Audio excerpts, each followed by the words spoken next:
bienvenue à tous, à vous qui commencez cette semaine de Pâques que nous avons désiré placer du 20 au 27 et qui nous permet ensemble, au regard de chaque jour, lundi, mardi, mercredi, jeudi, vendredi, d'avoir des enseignements et de construire un chemin. Je vous invite à un chemin autour de la thématique qui est la suivante, l'œuvre de la croix. Comment parler de Pâques sans parler de l'œuvre de la croix, sans parler de l'agneau de Dieu, qui lui a été immolé même avant la fondation du monde, pour mourir sur la croix, préparé pour mourir sur la croix, l'agneau de Dieu Jésus-Christ.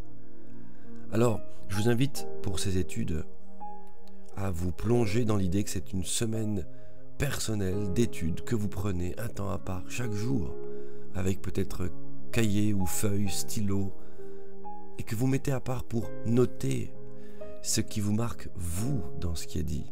Pas la peine de tout recopier. D'ailleurs, si vous le désirez, les notes seront disponibles en dessous avec un lien. Mais notez ce qui vous marque, vous. Notez ce que l'Esprit de Dieu vous dit à vous au travers de ces versets, de ces passages, de ces réflexions. C'est ainsi que vous allez grandir dans l'étude de la parole. C'est ainsi, et c'est le plus important, que vous allez reconnaître la voix du Père qui vous parle à vous, à votre cœur, car vous êtes vous aussi en connexion avec Dieu depuis l'œuvre de la croix par son Saint-Esprit. Allez, avançons. Jour numéro 1, j'ai voulu commencer par aborder ce sujet, et je suppose que vous vous en doutiez, ça allait arriver puisqu'on parle de l'œuvre de la croix. Jour numéro 1 pour titre « Pardonner, racheter, réconcilier ». Tu es pardonné, racheté et même réconcilié. Ça c'est le titre, hein, on fonctionne comme ça. Point numéro 1 de cette étude. Partons de la base. Nous sommes tous pécheurs. Nous sommes tous pécheurs. N'ayons pas peur des mots. L'humanité était foutue. L'humanité était bloquée. Et même ceux qui vivaient selon la loi de Moïse avec un cœur bon, eh bien, étaient bloqués eux aussi dans une forme de terminus, qu'était le séjour des morts dans le sein d'Abraham. Bloqués là. Bloqués pourquoi? Parce que c'est l'adversaire qui avait les clés du séjour des morts. Ils étaient bloqués là. Le ciel n'était pas ouvert. Voilà le contexte de base. Voilà ce que je veux déjà que tu retiennes, qui va couvrir l'ensemble de ces études. L'œuvre de la croix a chamboulé, a fait un cataclysme dans le monde spirituel.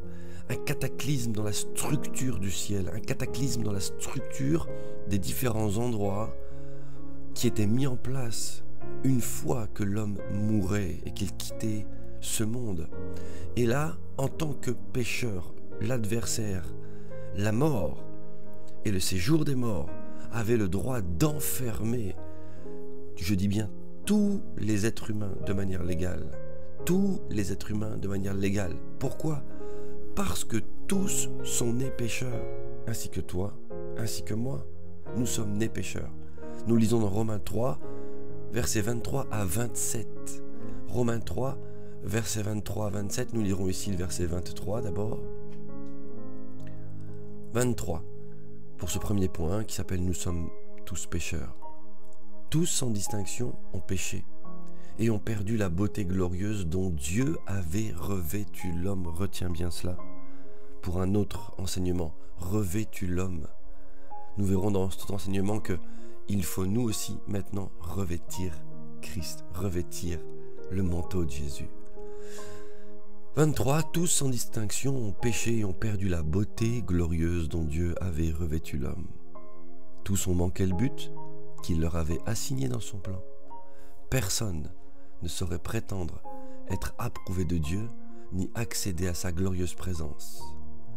Quand on dit personne ne saurait prétendre être approuvé de Dieu ni accéder à sa glorieuse présence, cela voulait dire que tout le monde était séparé de Dieu. Séparé, séparation égale mort. Uni, communion égale la vie. Mais séparé, le mot mort veut dire séparation. Quand tu meurs de cette terre, ton âme se sépare de ton corps. Quand tu es mort spirituellement, ton esprit est séparé de l'esprit de Dieu. Il y a un aspect légal à tout cela, comme je le disais. Un aspect légal dans le fait que la mort et le séjour des morts pouvaient enfermer tout le monde dans le séjour des morts. Parce que tout le monde était pécheur, ils avaient les clés. Avoir les clés, ça veut dire avoir le contrat, avoir le droit, avoir l'autorité. Ce ne sont pas des clés qui ont été volées. Ces clés, cette puissance, ces royaumes même, ont été donnés à l'adversaire lors de la chute. Rappelez-vous, ce n'est pas dans le thème de Pâques, mais quand Jésus était tenté jusqu'à même être amené sur le haut du temple et que l'adversaire lui a dit « Mais si tu fléchis le genou devant moi, si tu m'adores, ça veut dire si tu te places sous mon autorité, je te donnerai tous ces royaumes. » Et croyez-moi, crois-moi mon frère, ma soeur, que ce que Jésus a vu à ce moment-là, il voyait dans l'avenir, il a vu les plus séduisants des royaumes, les plus séduisantes des puissances, les plus séduisantes des bonnes situations, des épanouissements personnels, de la réussite. Mais il a refusé. Et quand Satan a parlé à Jésus, il a dit « Je peux te les donner car cette puissance, cette autorité, eh bien, m'ont été données, ils m'ont été donnés à moi légalement. » C'est effectivement Adam et Ève qui ont remis ces clés-là, cette puissance-là, et tout ce package, j'ai envie de dire, à l'adversaire quand ils ont péché. Deuxième point, la justice de Dieu réclamait une victime expiatoire. Parce que si il était légal de pouvoir enfermer les pécheurs dans le séjour des morts parce que tous ont péché, ces clés sont des règles du ciel, eh bien Dieu, lui aussi, respecte les règles du ciel. Dieu se conforme à sa propre parole. Dieu ne nous a pas rachetés en nous volant à l'adversaire. Dieu ne nous a pas rachetés en rusant auprès de l'adversaire, dans le sens où il aurait fait quelque chose de fourbe. Dieu a agi en pleine légalité. Pour quelle raison? Pour que sa puissance puisse terrasser l'adversaire par un verdict légal. Et si c'est un verdict légal, alors la parole de Dieu a toute la puissance et tu peux y mettre toute la foi quand tu dois agir contre l'adversaire de ton âme. Dieu est resté légal. Dieu t'a racheté de manière légale. La justice de Dieu pour cela, point numéro 2, réclamait une victime expiatoire. Il fallait que la salissure, le poids du péché puisse être payé. Il s'agit ici de l'humanité. Et nous verrons dans quelques instants la loi de l'identification. Point numéro 2, la justice de Dieu donc réclamait une victime légale. Expiatoire, pardon. Légale. C'est pourquoi, et nous continuons en fait dans Romains 3, verset 24 cette fois-ci. En fait, c'est la suite du passage. Toujours en version parole vivante. C'est pourquoi, 24, c'est pourquoi Dieu offre à tous un don. Tous peuvent à présent être justifiés, c'est-à-dire déclarés justes aux yeux de Dieu par pure grâce. Ils reçoivent cette faveur comme un cadeau immérité de la générosité divine. Écoute, entends que c'est un don de Dieu. Tu peux des fois te morfondre, te condamner toi-même, mais Dieu t'aime. Il t'a tellement aimé qu'il a dit, mais par pure grâce, je vais le déclarer juste à mes yeux. Et alors que même tu étais encore pécheur, Dieu t'aimait déjà. Si nous continuons la lecture, ils reçoivent cette faveur comme un cadeau immérité de la générosité divine. Et cela est possible parce que Jésus-Christ a accompli tout ce qu'il fallait pour nous libérer. C'est le texte qui le dit. Tout ce qu'il fallait pour nous libérer parce qu'il s'est donné lui-même en rançon pour nous. Il s'est donné en rançon pour nous. Vous voyez bien qu'il fallait un condamnable, si je puis dire ainsi. Il fallait que quelqu'un soit condamné, une victime expiatoire, quelqu'un, une humanité sur laquelle allait retomber le courroux de Dieu, si je puis dire. Une humanité sur laquelle allait retomber le jugement de Dieu.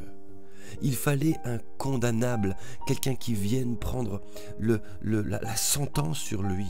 Et c'est Jésus qui l'a fait pour toi. En 25, il est dit, Dieu l'a destiné d'avance à prendre sur lui la punition que méritaient nos péchés. Parce que nous étions pécheurs, il l'a fait, il l'a pris sur lui, en mourant sur sa croix sanglante. Jésus était la victime offerte pour nous en sacrifice qui nous purifie et nous rend la faveur divine. La faveur divine. il y a à nouveau une communion. Si on lit la suite du verset, on voit qu'il y a à nouveau une communion avec Dieu. Tous ceux qui croient que Jésus est mort pour eux placent leur confiance dans le sang qu'il a versé pour leur salut. Eh bien, si tu places ta confiance, il est dit, alors ils ont accès à cette grâce. Ce chant qu'on entend, oh ce don est si merveilleux. Le nom de Jésus, le nom de Jésus-Christ est si merveilleux. La mort a été vaincue. Et Dieu a voulu montrer de cette manière, je continue la lecture, Dieu a voulu montrer de cette manière quelle était la justice. La justice de Dieu, c'est légal ce qui s'est passé. Tu es réellement pardonné, racheté et réconcilié. Et réconcilié. En 26, nous terminons. Les temps de sa patience, parce qu'il prévoyait le jour où il ferait éclater sa justice. Dans les temps présents, eh bien, il a donc apporté la preuve de son équité. La preuve de son équité. D'une part, il a voulu rester lui-même juste, en condamnant le péché publiquement en Jésus, juste. Et d'autre part, il a désiré justifier tous ceux qui placent leur confiance en Jésus. Écoute-moi bien mon frère, ma sœur, si Dieu n'était pas resté juste, il aurait, ce qui est impossible, il aurait lui-même été déchu. Mais c'est impossible, parce que Dieu est Dieu. Mais il aurait lui-même été déchu parce qu'il n'aurait pas été juste. Mais il est dit, d'une part, il a voulu rester lui-même juste. Et comme il est resté juste, eh bien, et d'autre part, le et d'autre part est possible, il a désiré justifier tous ceux qui placent leur confiance en Jésus. Tous ceux qui ont foi en lui. S'il t'a justifié, c'est qu'il est resté juste. Il a fait les choses de manière légale. Tu n'es pas un demi-produit, tu n'es pas un demi-enfant de Dieu. Non, non, non. Tu es quelqu'un de légitime. Tu es pardonné, racheté et réconcilié de manière légale. Tu as toute autorité dans ce domaine-là. Troisième point, la loi. Troisième point, la loi de l'identification. Qu'est-ce que la loi de l'identification? Alors, plusieurs lois divines existent dans le ciel, vous le savez. Eh bien, l'une d'entre elles est celle de l'identification. On va pas s'étendre, on n'a pas trop le temps sur les autres lois, je veux dire. Une personne qui s'identifie à un peuple. Une personne s'identifie à un peuple, donc, et le représente. Ça nous rappelle le côté d'ambassadeur. Le peuple, individuellement, s'identifie lui aussi à cette personne. Le peuple, individuellement, c'est-à-dire chaque personne du peuple, s'identifie à cette personne. Quand un ambassadeur parle, c'est comme si je parle de la France parlait. C'est comme si tous les Français parlaient. Cette loi, voyez-vous, donc on est dans le troisième point, la loi de l'identification. Cette loi, voyez-vous, Goliath l'a invoquée. Le premier sous-point de ce troisième point, c'est l'exemple de Goliath. Goliath a invoqué cette loi. On le voit dans 1 Samuel 17, verset 8. Je vous le lis. 1 Samuel 17, verset 8. Le Philistin s'arrêta et s'adressant aux troupes d'Israël rangées en bataille, il leur cria « Mais pourquoi sortez-vous pour vous ranger en bataille? Ne suis-je pas le Philistin? Et n'êtes-vous pas des esclaves de Saül? Choisissez donc un homme qui descende contre moi. » Voyez-vous, parce qu'ils sont esclaves de Saül, ils sont soumis à un homme. Alors lui dit « Choisissez donc un homme qui descende contre moi. » Bien sûr, peut-être espérait-il que le roi allait venir, ça je ne sais. S'il peut me battre et qu'il me tue, nous vous serons assujettis. Mais si je l'emporte sur lui et que je le tue, vous nous serez assujettis et vous nous servirez. Voyez-vous, quand l'adversaire a fait tomber Adam et Ève, cette seule portion de l'humanité, la loi de l'identification s'est mise en route. Tous les êtres humains qui allaient venir d'Adam et Ève allaient être assujettis. C'est ce qui s'est produit. Et je vous lis ici l'adversaire. J'ai donné l'exemple de Goliath. Maintenant, l'adversaire aussi a utilisé cette loi. C'est ce que je viens de vous dire. L'adversaire aussi a utilisé cette loi pour faire entrer par une personne le péché dans toute l'humanité. Le premier Adam a fait rentrer le péché dans toute l'humanité et nous avons été assujettis à ce péché, assujettis à cette malédiction. Romains 5, verset 12. Romains 5, verset 12. C'est pourquoi, comme par un seul homme le péché est entré dans le monde, et par le péché la mort, et qu'ainsi la mort s'est étendue sur tous les hommes. Nous avons ici le principe de cette loi d'identification. Par un seul homme et sur tous les hommes, le péché est entré. Dieu, comment Dieu a-t-il agi? Eh bien, lui aussi a mis en place cette loi. La loi de l'identification, il l'a aussi utilisée. Quand je dis l'a mis en place, pardonnez-moi, il l'a utilisée. Dieu a donc utilisé la même règle au travers de son Fils, une action en justice tout à fait légale. Toujours dans Romains 5, verset 18, maintenant nous lisons Romains 5, verset 18, ainsi donc, comme par une seule offrande, la condamnation a atteint tous les hommes, on vient de le lire, et bien de même, par un seul acte de justice, la justification qui donne la vie s'étend à tous les hommes. Alléluia. Voilà comment le principe est en place. Voilà comment Dieu a travaillé. Il a utilisé lui aussi la loi de l'identification. Son propre Fils est venu et il est mort sur la croix pour nous. Et c'est donc légal pour chacun d'entre nous, mais c'est légal. 4e point. Il fallait un rachat pour être légal devant la justice de Dieu. Il fallait un rachat, c'est-à-dire qu'il fallait payer quelque chose. Il y a déjà une trace de rachat dans la pensée juive. Je vais vous le lire, trace de rachat dans la pensée juive. On voit ça dans Ruth 2, verset 20. Donc nous sommes dans le 4e point. Je résume le 3e. Nous avons vu dans le 3e point qu'il fallait la loi de l'identification. Que Goliath l'avait invoqué, on en voit l'exemple parfait en Goliath. Que l'adversaire en fait l'avait utilisé pour faire tomber Adam et que par ce seul homme le péché était entré dans le monde et dans tous ceux qui allaient venir ensuite, tous les êtres humains qui venaient ensuite. Mais que Dieu aussi a utilisé cette loi au travers de son Fils qui a racheté toute l'humanité qui allait croire en lui, bien entendu. 4e point, mais il fallait un rachat. Continuons dans cet aspect-là, il fallait un rachat. On comble ici les différentes facettes de l'œuvre de la croix qui permettent de dire que tu es pardonné, racheté et réconcilié. Un rachat pour être légal devant la justice de Dieu. La sentence était tombée et cette sentence faisait invoquer le fait qu'il fallait un rachat. Nous étions dans la pensée juive, la trace dans la pensée juive de ce fait-là. Ruth 2, verset 20, livre de Ruth 2, verset 20. Nous voyons ici donc la lecture suivante. Naomi dit à sa belle-fille, alors on parle de Naomi qui parle à sa belle-fille et qui lui parle de Boaz. Qu'il soit béni de l'Éternel qui se montre miséricordieux pour les vivants comme il le fut pour tous ceux qui sont morts. Cet homme, on parle de Boaz, est notre parent, lui dit encore Naomi, il est de ceux qui ont sur nous droit de rachat. Droit de rachat. Quand on lit cet homme est notre parent, on doit comprendre qu'il fallait qu'il y ait une parenté humaine entre celui qui allait venir pour nous racheter et nous-mêmes. Et nous savons que Jésus s'est fait pleinement homme.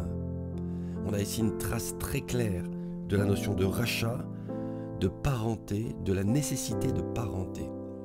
Et quand il est dit, il lui dit encore à Naomi, il est de ceux qui ont sur nous le droit de rachat. J'aime me rappeler Jean 10, verset 18, où je vous le dis juste comme ça, je vous le rappelle comme ça, Jésus dira qu'il a le pouvoir de donner sa vie et de la reprendre. Il est de ceux qui ont sur nous le pouvoir de rachat. Jésus est venu être un parent, si je puis dire, de l'humanité. Il est devenu réellement humain, il est rentré dans l'ADN de l'humanité et il avait gardé en lui le pouvoir de rachat. Dieu par Jésus avait droit de rachat sur nos vies. La question reste alors, mais à quel prix? Mais à quel prix? L'adversaire savait avoir placé l'humanité dans une voie sans issue, comme je l'ai dit. La sainteté du sacrifice doit être à la hauteur de la personne offensée, pas de la personne offensante. Écoute bien cette phrase, le sacrifice doit être à la hauteur de la personne offensée. Dans un procès, tu vas bien rendre un verdict à la hauteur du mal qui a été fait à la personne offensée. À la hauteur de la personne offensée, la sainteté du sacrifice devait être à la hauteur de la personne offensée. Ici, c'est Dieu lui-même qui est offensé. Comment donner à Dieu, nous, êtres humains, un sacrifice qui était à la hauteur d'une offense divine? Nous n'aurions jamais pu le faire. L'humanité pécheresse ne pourrait jamais y répondre. Le rachat prophétisé. Toujours dans le point numéro 4, le rachat prophétisé. Ésaïe 52, verset 3. On est toujours autour de l'œuvre de la croix. Pardonner, racheter, réconcilier. Le rachat prophétisé, lisons-le. Ésaïe 52, verset 3. Car ainsi parle l'Éternel, c'est gratuitement que vous avez été vendus, et ce n'est pas à prix d'argent que vous serez rachetés. C'est gratuitement que vous avez été vendus, c'est-à-dire que l'adversaire vous a acquis pour rien. Puisqu'Adam et Ève ont cédé, l'adversaire, ça ne lui a rien coûté, à part une ruse. Mais il est dit, ce n'est pas à prix d'argent que vous serez rachetés. Ça veut dire que nous n'aurions jamais pu, nous, avec notre conception de la valeur, que ce soit de l'argent, de l'or, ou toutes sortes de monnaies quelconques ou de choses précieuses, nous n'aurions jamais pu, nous racheter. Ça, c'est le rachat prophétisé en Ésaïe 52, verset 3, mais le rachat acté. Nous le lisons en 1 Pierre 1, verset 18. Le rachat acté en 1 Pierre 1, verset 18. Je vous le lis. Sachant que ce n'est pas par des choses périssables, par de l'argent ou de l'or, il reprend l'argument de Ésaïe 52, verset 3, que vous avez été rachetés de la vaine manière de vivre que vous aviez hérité de vos pères, mais par le sang précieux de Christ, comme un agneau sans défaut et sans tache, prédestiné avant la fondation du monde et manifesté à la fin des temps, à cause de vous, à cause de moi, à cause de toi. Donc nous n'avons pas été rachetés à prix d'or et d'argent. Le rachat est là, complet, déjà coûteux pour Dieu. Jean 3,16, vous le connaissez. Il a offert son Fils, son unique, afin que quiconque croit en lui ne périsse point mais ait la vie éternelle. Il a offert son Fils, son unique. Il fallait un rachat et Dieu l'a donné. Nous avons vu dans le point numéro 2 que la justice de Dieu réclamait une victime expiatoire et Jésus est venu. Il fallait un rachat, un prix payé et Dieu l'a fait. Terminons par le 5e point. Le péché devait être condamné. C'est le péché qui devait être condamné. Jésus a été condamné, il s'est identifié à nous jusqu'à devenir péché. 2 Corinthiens 5, verset 21, nous lisons « Celui qui n'a point connu le péché ». Écoute mon frère, ma soeur, que personne ne te dise un jour que Jésus s'est fait pécheur pour toi. Jamais. Puisque là aussi, il y aurait eu un problème sinon de l'égalité dans le séjour des morts. Nous pourrions en reparler. Il y aurait eu un problème de l'égalité dans le séjour des morts. Comment Jésus aurait-il pu sortir du séjour des morts en réclamant les clés si lui-même avait péché? Non, dans ce cas-là, il serait tombé sous la même loi qui dit que tous sont péchés et sont privés de la présence de Dieu et terminent dans le séjour des morts. Mais voilà, il est dit, celui qui n'a point connu le péché. 2 Corinthiens 5, verset 21. Celui qui n'a point connu le péché, il l'a fait devenir péché pour nous, afin que nous devenions en lui justice de Dieu. Afin que nous devenions en lui justice de Dieu. Le mot justice revient. Dieu est resté juste. C'est un point important de cet enseignement. C'est une œuvre légale. Elle est juste. L'adversaire ne peut plus rien faire sur ce fait. Tu es un enfant de Dieu, racheté pleinement, juste. Ah, est-ce que tu es parfait? Mais non, personne n'est parfait. Tu seras parfait quand tu seras là-haut, mon frère, ma soeur.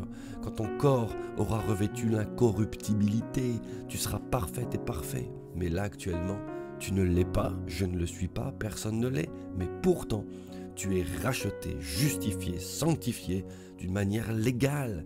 Et l'adversaire ne peut rien faire contre cela. Il est bloqué par le sang de Jésus, le même sang qui était sur la porte des linteaux, qu'on retrouve dans la sortie d'Égypte, dans l'Exode. Ce sang-là a empêché l'ange de la mort d'arriver. Il l'a fait devenir péché pour nous, afin que nous devenions en lui justice de Dieu. Et nous lisons enfin, et nous terminons cet enseignement. Il y aurait d'autres choses à dire que nous dirons plus tard, avec Ésaïe 53, parce que Jésus a été condamné et nos péchés, à nous, sont effacés. Tout est accompli. Tes péchés à toi sont effacés. Tu es réconcilié pleinement avec Dieu. Terminons par ces quelques instants. Ésaïe 53, verset 3, et on parle de Jésus. C'est une vision ici prophétique de la mort de Jésus et des conséquences et des bénéfices de cette mort. Et ce chant derrière qu'on entend qui nous dit « méprisé, seul, abandonné » nous renvoie vers Ésaïe 53. Il dit « méprisé et abandonné des hommes, crucifié ». Vous entendez cette mélodie, crucifié. Méprisé et abandonné des hommes, homme de douleur et habitué à la souffrance, semblable à celui dont on détourne le visage. Eh bien, nous l'avons dédaigné. Nous n'avons fait aucun cas de lui. Ça veut dire qu'on n'y a même pas porté importance. Pourtant, et cependant, ce sont nos souffrances qu'il a portées. C'est de nos douleurs qu'il s'est chargé. Et nous l'avons considéré comme puni, frappé de Dieu et humilié. Mais il était blessé pour nos péchés, brisé pour nos iniquités. Le châtiment qui nous donne la paix est tombé sur lui. Nous étions dignes d'un châtiment. Lui ne l'était pas. Lui ne méritait pas ce châtiment. Eh bien, le châtiment qui te donne la paix, est tombé sur lui. Entends cette phrase, mon frère, ma sœur. Je veux terminer avec ces mots. Tu as le droit, je fais exprès de dire, tu as le droit légal d'être en paix. D'être en paix. Arrête de t'en vouloir, de te condamner. Commence déjà par savoir que tu es pardonné. Bien sûr, ne sois pas orgueilleux, ne te lève pas contre Dieu. Ne sois pas rebelle à Dieu, fléchis le genou devant lui. Mais si c'est le cas, sois en paix. Je finis par cette phrase brisée pour nos iniquités. Le châtiment qui nous donne la paix est tombé sur lui. Et c'est par ses meurtrissures que nous sommes guéris. Guéris. Voilà que nous étions séparés de Dieu, mais maintenant nous sommes de nouveau unis avec Dieu. Et je veux terminer par ce passage que nous reverrons plus tard. 2 Corinthiens 5, 17. Si quelqu'un est en Christ, il est une nouvelle créature. Les choses anciennes sont passées. Je voulais vous le lire pour cette phrase. Les choses anciennes sont passées. C'est terminé. Les choses anciennes sont passées. Voici, toutes choses sont devenues nouvelles. Et tout cela vient de qui? De toi? De moi? Non. Et tout cela vient de Dieu qui nous a réconciliés avec lui par Christ. Tu es réconcilié avec Dieu, c'est fait. Si tu te sens loin de Dieu parfois, c'est pas que tu n'es plus réconcilié avec lui, c'est que ton état intérieur doit être repentant. Alors tu seras de nouveau proche de lui. Mais tu n'es pas séparé, désuni dans ce sens-là, vous me comprenez?